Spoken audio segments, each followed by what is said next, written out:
Qualcomm reported second quarter earnings May 1st, slightly better than expectations by just 50 million. EPS consensus was $2.32, but Qualcomm reported $2.44. The market approved and sent the stock higher, where it is now trading at all-time highs. We think, however, the share price is powered by AI possibilities rather than fundamental realities.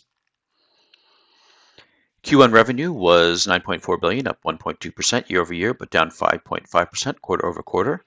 Gross margins were 56.3%, slightly better year-over-year by 189 basis points, but lower sequentially by 58 basis points.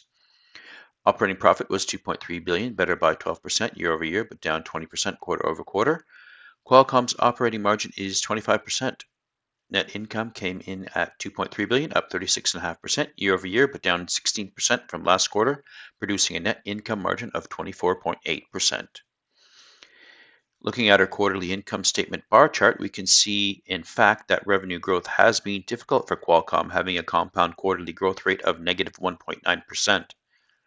Gross profits are also lower by 2.3%, operating profit down 5.4%, and net income by 2.6%. Qualcomm has been struggling.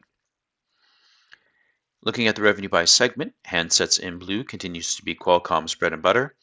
They reported $6.2 billion in that segment, or about 66.1% of total revenue, down from $7.4 billion in Q2 2022. This segment has been contracting by 1.9%.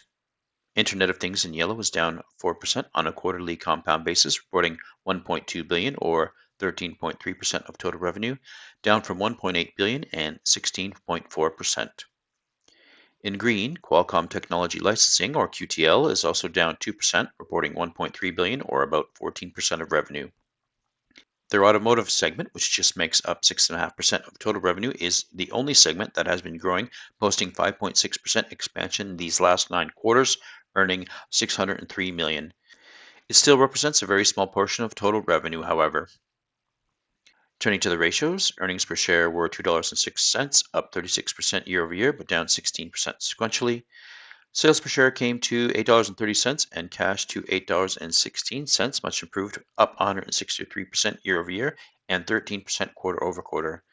Book value is also better to $21.65, up 23% year-over-year and 6% sequentially.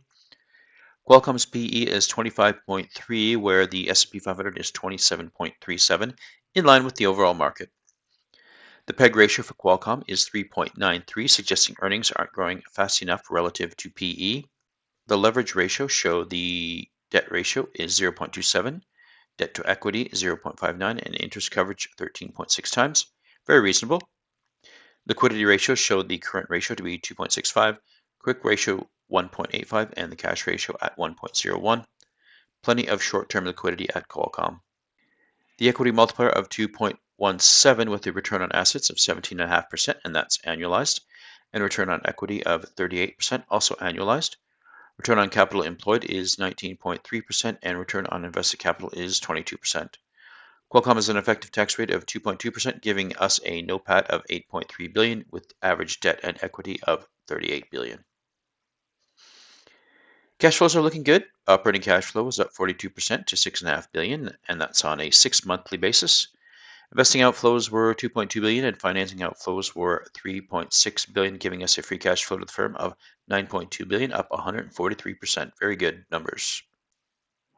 Qualcomm pays a dividend of $1.58, which is a 3% yield, growing at 6.1%. This is a payout ratio of 77%.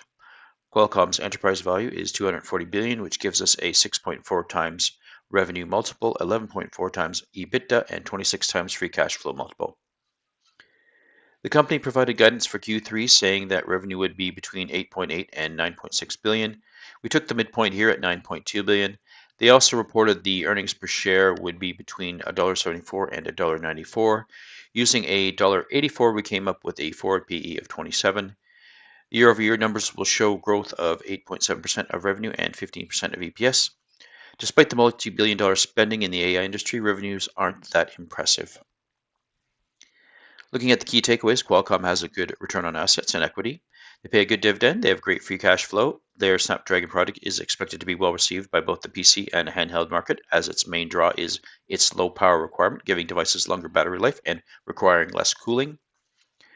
On the con side, we thought the guidance was mediocre at best. The PEG ratio, PE, and enterprise value multiple suggest Qualcomm is overvalued. Revenue numbers aren't that impressive, particularly as the firm embraces the AI boom. We believe Qualcomm has benefited from the timing of improved revenue and the AI hype, pushing shares to trade at an all-time high. And as such, we're giving Qualcomm a sell rating. We have no exposure to this company. Like and subscribe.